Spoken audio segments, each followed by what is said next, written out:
You're probably aware of this, but I feel like I have to say it because it's a fundamental principle to this new vlog series I'm doing, which focuses on self-care for lower tier creatives. Yeah, just keeping a healthy, or at the very least a stable mindset in this cyber culture of ours, which is so oversaturated that it obliviates any contribution we make to it. But yeah, you write this down if you want. Being a content creator does not make you special. There are a few exceptions, obviously, but again, I'm focusing on lower tier creatives like myself, those of us who aren't making money at this yet. I say yet, obviously, because that helps me get through this. 720,000 hours of video are uploaded to YouTube every day, so it follows that this video, which I imagine I'm going to be spending a good deal of time on, is nothing at all. It's something for me to do, it keeps me off the streets, whatever. I know this is a bitter pill to swallow, and it took me a long time to internalize this concept myself. I have put way too much of my energy into digital media, YouTube and Instagram especially, and yeah, I've lost sight of what actually made me special. And yeah, still haven't found that. But that is what this vlog is about, I think. It's about us finding a way, a healthier way to do this together. So, number one, opportunity costs. I touched on this before, and I apologize in advance if any of this is painfully obvious just looking at me, but I lost most of my 20s to content creation. In my early 20s, I had a labor of love, a web series that I was doing with a good friend of mine. But as his band became more successful and he started touring the world, he had less time to devote to the series, and I ended up filling the void with solo projects. Yeah, little vignettes I filmed on a selfie stick, and I spent years doing that, and I probably should have been showing up to more open mics. Yeah, because I feel like my contemporaries who are successful right now are the people who showed up in person. Whereas I was putting all of my eggs in some vague virtual basket trying to develop an online presence and garner subscribers and stuff like that. They were, you know, actually being social, and people want to work with social people. I don't know. But now I'm trying to catch up doing bringer shows in my 30s, which is, it's a nightmare. But, you know, it's fine. Give me 3 years. I'll be fine.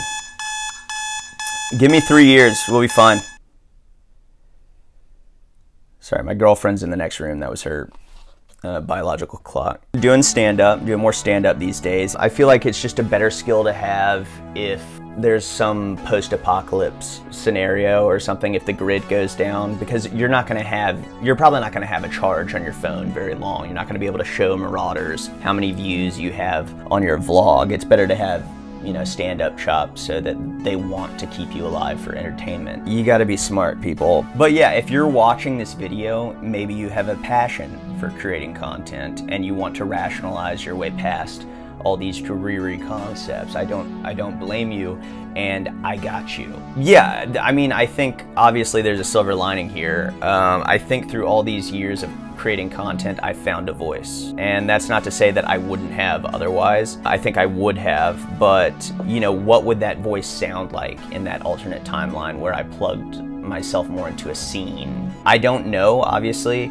but I choose to believe it would be less individualistic, more part of the hive, right? Also, there's a chance that by isolating myself in a bedroom talking to a camera, my voice evolved at an accelerated rate, like a Galapagos species or something. According to this article by Liza Gross, the restricted scale, isolation, and sharp boundaries of islands create unique selective pressures, often to dramatic effect. So, yeah, probably not something I should just apply to myself willy-nilly, but it's fun to think about. 2, more reliance on social media.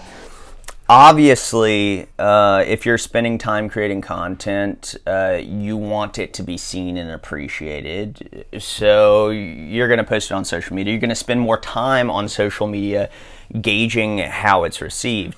And it's widely accepted, as you probably know, that social media and depression are positively correlated. Let me just say, if you're hearing this here first, then I don't know what to tell you. yeah, you're my dad, I guess, who just stumbled on this video. In which case, Dad, thank you for supporting, but monitor your screen time. This study from the University of Pennsylvania strongly suggests limiting social media use to 30 minutes a day for a significant boost in your mental health. And I suggest everyone start that today.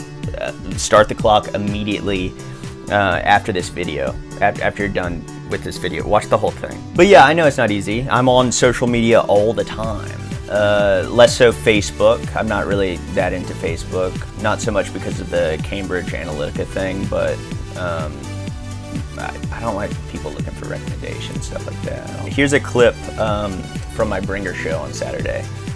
And then there's the guy who he's asking everybody what bar he should. Not really for Gen Z people. Dude, we get it. You're in Iceland. You made it to Iceland. But congrats, man. And the problem with that post is I have to engage with that one because I've been to Reykjavik, right? So I have to pull up another tab and Google bars in Reykjavik, hoping that I remember one enough to comment on this loser's status update, because we can't have him feeling special if I've already been there. Because I myself. So yeah, you get it. I actually don't have any silver lining here, except that we know the toll social media can take on us now, which is that's good to know. It's a tool. Tools should be used, but don't be the tool of your tools. Thoreau. 3. Everything becomes raw material to be used. So yeah, instead of enjoying Gypsy Bean's company right now, I'm using her as a prop in this video because I know that the internet loves cats. I think Maria Bustillos said it best in her article, "Hope is the thing with fur." Cat videos make every message to which they are appended feel softer, lighter, and easier. So knowing that, I'm gonna be using it as a stratagem, and yeah, I'll probably start dressing her up in costumes and getting her parading around here on my desk. And I have a link in the description to some of my favorite cat costumes that I've seen. Full disclosure, this is me trying affiliate marketing.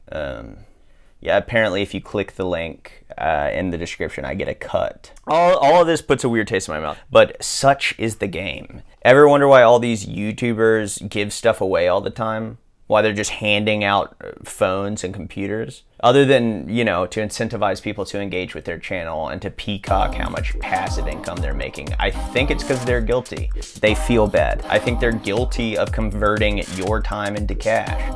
Your time. They're sucking your time you could be using to invest in yourself or watching quality programming like on HBO or something. You're giving to these YouTubers, they're converting it to cash. YouTubers are kind of like Striga in that way. What is a Striga? Strigas take your life force for their own benefit. That's YouTube, folks. That's the internet. Obviously, I want your attention, you know, because I dream of marketing myself enough to become my own boss, if that's possible, in the year 2020. But hopefully, you know, I can make content that helps you in some way. I have a cat. I have an adorable cat. Silver lining to everything becoming raw material to be used. Oh, right. Okay. So yeah, if you start seeing everything as material to be used in your YouTube videos, the painful things in life can also be used. Making content can become cathartic, you know, and then maybe you help other people who have similar problems. So yeah. So there's that. And not everything has to be self-serving. So that's cool. 4. You will regret things you put online. This is a given. Your sensibilities are always going to evolve. Putting and keeping things online is kind of like keeping your house open to intruders. There are people still commenting on videos that I posted years ago, talking shit. People need to understand that the days are gone when a refined artist can just appear on the scene without a trail of shit behind them. It doesn't happen unless you have the supernatural ability to just mature as a creator in a vacuum.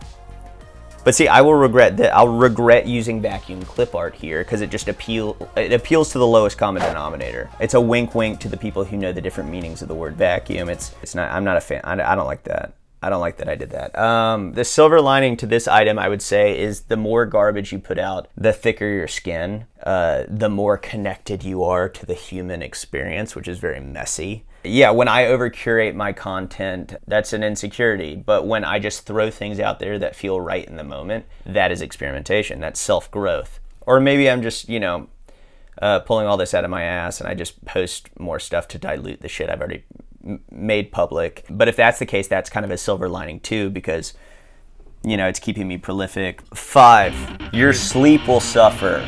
Okay, so as a content creator, you're probably looking at screens more than you would otherwise, right? And screens, if you haven't heard by now, affect sleep. The blue light suppresses melatonin, messes with your body clock. You get worse sleep or less sleep, and that leads to lower productivity and serious health issues, folks. It feels like in the past few years, sleep has been getting a lot of praise from science. The roots of science date back to like Mesopotamia, and all of a sudden now, the past few years, everyone's like, sleep. Scientists are all about it, so listen to them. We're living in an advanced time right now. I think they know what they're talking about.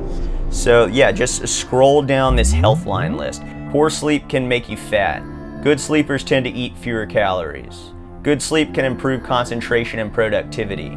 Good sleep can maximize athletic performance. Poor sleepers have a greater risk of heart disease and stroke. Sleep affects glucose metabolism and type 2 diabetes risk. Poor sleep is linked to depression. Sleep improves your immune function. Poor sleep is linked to increased inflammation. Sleep affects emotions and social interactions. The bottom line, along with nutrition and exercise, good sleep is one of the pillars of health. I keep on hearing this. Now more than ever. Silver lining here, folks, if you still want to go hard on content creation, in spite of its potential to destroy your life, there are glasses you can wear. I put the link in the description. Again, full disclosure, this is me trying affiliate marketing. Put those suckers on, and they're blue light filtering glasses, and edit all you want. So yeah. Thank you for watching my first ever regular ass vlog. I enjoyed making this. I hope you enjoyed it. If you like it, please like it and share and subscribe, and I'll keep pushing these out. Regular ass vlog.